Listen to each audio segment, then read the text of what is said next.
Well, friends, it's been 45 years since the film Alien came out, and we have gotten three sequels.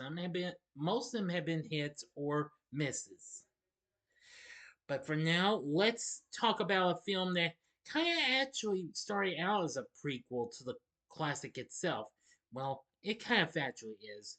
So here it is. Here's my review of Prometheus.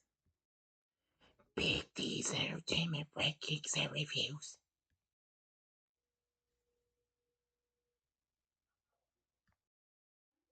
So, greetings, my fellow YouTubers, and welcome to Big D's Entertainment Rankings and Reviews.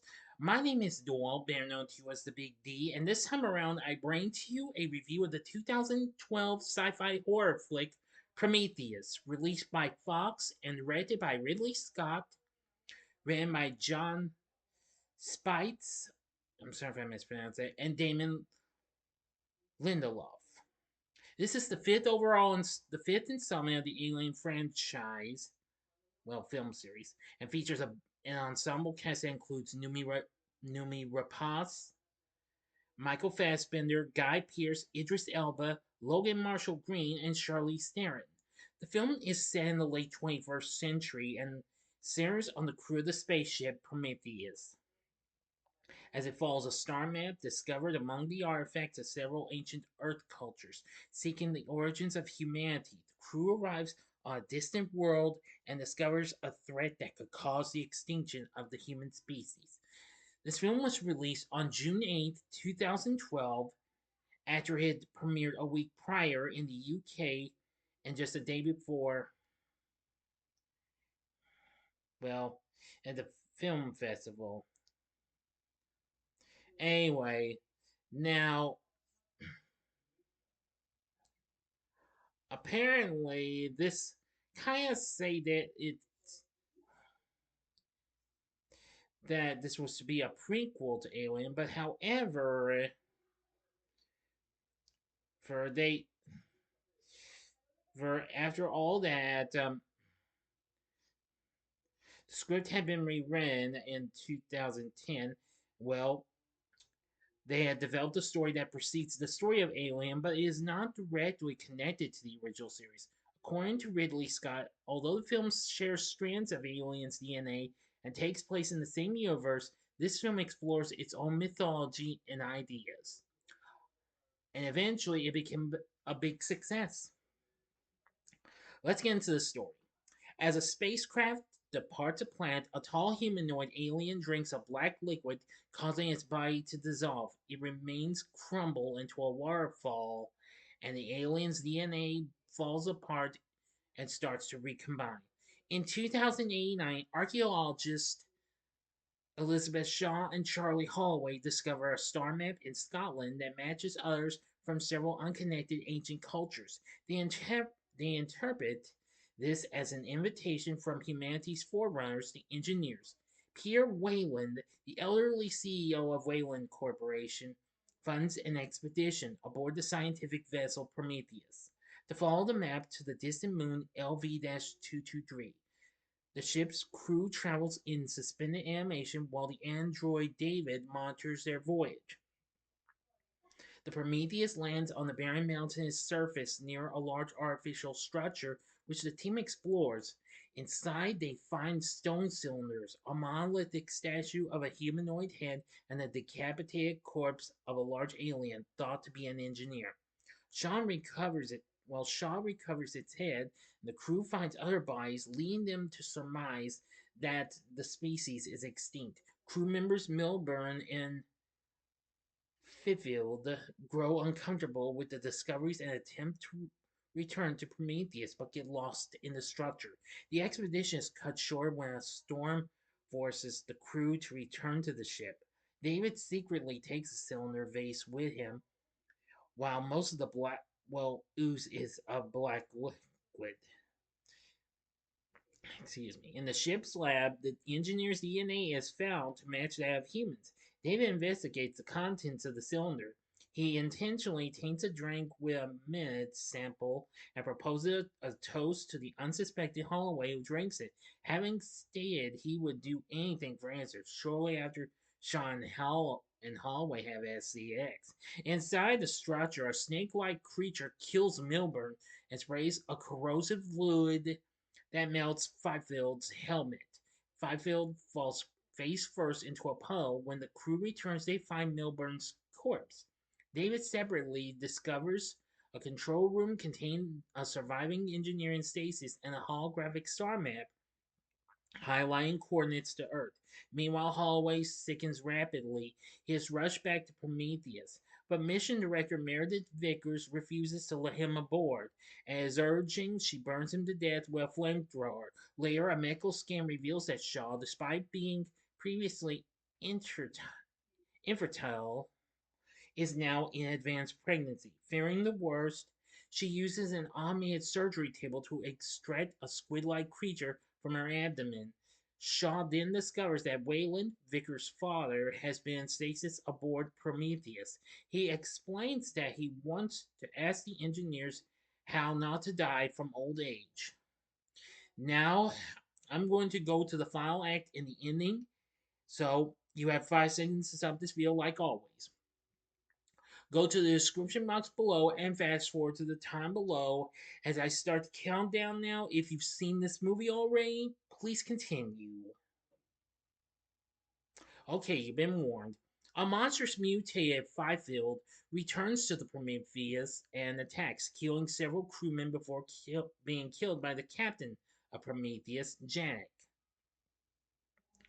He speculates to Shaw that the structure was actually an engineered military base that lost control of a virulent, virulent biological weapon. The structure also houses a spacecraft. Wayland and the team return to the structure, accompanied by Shaw. David wakes the engineer from stasis and speaks to him in Proto-Indo-European to try to explain what Wayland wants. The engineer responds by decapitating David and killing Wayland and his team. Before reactivating the spacecraft, Shaw desperately flees and warns Janek that the engineer is planning to release the menace on Earth to exterminate all life forms, convincing him to stop the spacecraft. Janek and the remaining crew sacrifice themselves by ramming the Prometheus into the alien craft, ejecting the lifeboat in the process. The engineer's disabled spacecraft crashes onto the ground, crushing Vickers. Shaw goes to the lifeboat and finds her alien offspring is alive and has grown to gigantic size. The engineer forces open the lifeboat's airlock and attacks Shaw, who releases her alien offspring onto him. It thrusts an ovipositor, sorry if I get tongue tied, ovipositor down the engineer's throat, subduing him. Shaw recovers David's remains and intends to reach the engineer's home world in an attempt to understand why they want to destroy humanity. With David's help, she launches another engineer spacecraft and departs for LV 223. In the lifeboat left on the planet, an alien creature bursts out of the dead engineer's chest. End of story. So, what did I think of Prometheus? Well, I am going to say, well, I've only seen it a few times, including just now. I am going to say this is a pretty good film, a very interesting one, to be honest. I must say it is pretty shocking in some parts, just like any other alien film. Anyway, upon its release, the film eventually became a big hit, going on to make 403 million worldwide against its budget of 120 to 130 million. The reviews were pretty positive, receiving praise for the designs, the production values, and cast performances. Now, I agree on those. Definitely. Currently, the film sits at 73% on Rotten Tomatoes, saying Ridley Scott's ambitious quasi prequel to Alien may not answer all of its big questions, but it's redeemed by its haunting visual grandeur and compelling performances, particularly Michael Fassbender as a fastidious android. Yes, I'm agreeing with them on that. Of course, this switches after Fassbender had recently played a young Eric Lensher, Magneto in X-Men First Class. Yeah, Metacritic has a score of 64, and CinemaScore gave it a grade of B. Now, I will say I do like the design and visual aesthetic, which reviews were critically well praised for, as well as Fassbender's performance. However, the plot drew a mixed response, who criticized plot elements that remained unresolved or were predictable, tempered by appreciation for the action and horror set pieces. Now, those I did like. But yeah, the plot can be a little baffling at times, but still, I did enjoy it for what it had to offer. The Hollywood Reporter called the film's visuals vivid, stunning, and magnificent on a technical level, and praised the performances of Fassbender, Rapace, and Theron, but wrote that the film caters too much to imagined audience expectations when a little more adventurous thought might have taken it to some excitingly unsuspected destinations. That's understandable. However, Roger Ebert gave it a good review, labeling it a seamless blend of story, special effects, and pitch perfect casting, filmed in insane effective 3D that doesn't distract. Yeah, I think that was pretty good. At least I appreciate them being original on this and not trying to repeat that what was done in the other Alien films. So overall, the story's fine and what have you. It's plot. Well, the plot can be a little, well, baffling at times, but still, I thought the film had a lot to offer. For our cast, we have Noomi Rapace playing Elizabeth Shaw. She was really good. There were many other people who were up for the role: Anne Hathaway, Natalie Portman, Gemma Arterton, Carey Mulligan, and Abby Cornish. Incredible, huh? Now, Michael Fassbender plays David, and I'm going to say he was exceptionally really good. Of course, in developing the character, he avoided watching the android characters of the first two films and instead studied the replicants in Scott's 1982 classic A Blade Runner. Now, that was definitely a good idea. Mm-hmm. Charlize Theron plays Vickers, and I'm going to say she was exceptionally really good.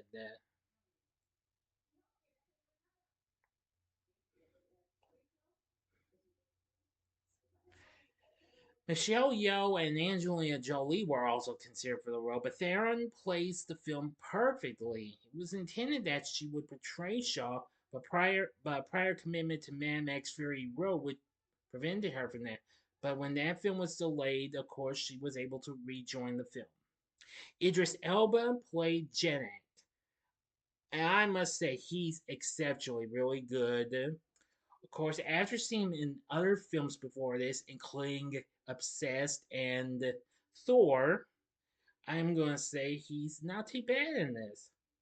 Guy Pearce played Pierre Wayland, who did an exceptionally good job. Now, the late great Max von Sydow was Scott's original choice to play the character, but the casting of Pearce made it possible for him to portray Wayland as both an elderly character and a younger man who appeared in an earlier script draft. Yeah, not bad. For our characters, we have Logan Marshall Green as Charlie Holloway. Pretty good. Sean Harris played Fifield. Yeah, I'm gonna say that was a pretty good character. And Raphael Spall played Milburn. Yeah, not too bad. We do have others and what have you. So anyway, I'm gonna say so. Now you know the cast of Prometheus is pretty good. So overall, while its story does have a little bit of a few issues with the plot and what have you, but overall it does have very good visuals and designs, production values, and what have you, and good action, sci-fi elements into it, and a little horror as well, and a great cast. Oh, I almost forgot. Mark Streienfeld does the score for this film, and I'd say he does an exceptionally good job on this as well. So overall, I found Prometheus to be a pretty good film. So with everything I said, would I recommend Prometheus? I'd say hell yeah, go for it. This is a pretty good film. I think you might enjoy it. It would be followed by a sequel in the form of Alien Covenant, which would be released 5 years later. And that's what I'm going to be reviewing next time. So stay tuned for a review of that. So what did you think of Prometheus? Let me know in the comments section below. If you like this video, consider clicking the like button, subscribe, and be a part of the Big D Nation. Continue to help support my channel. Make it grow and make the views grow. Tell all your friends about my channel. Get them to know me. Maybe they like to be a part of my Big D Nation. Share my vids with your friends if you like. That could help me grow, me and my channel grow as well. And of course, next time will be a review of Alien Covenant. So if you like this, check out my reviews for these other films in the Alien franchise. In the upper left-hand corner is my review of the classic itself from 1979. The upper right-hand corner is my review of Aliens from 1986. And while I know lots of people don't like this, and I can understand and why have you, check out my review of Alien 3 from 1992 in the bottom left-hand corner. Excuse me. The bottom right-hand corner is the button you can click to subscribe. If you like rankings and reviews on movies, TV, music, video games, etc., then I'm your guy. Thanks for watching. Until next time, I'm the Big D saying, see ya.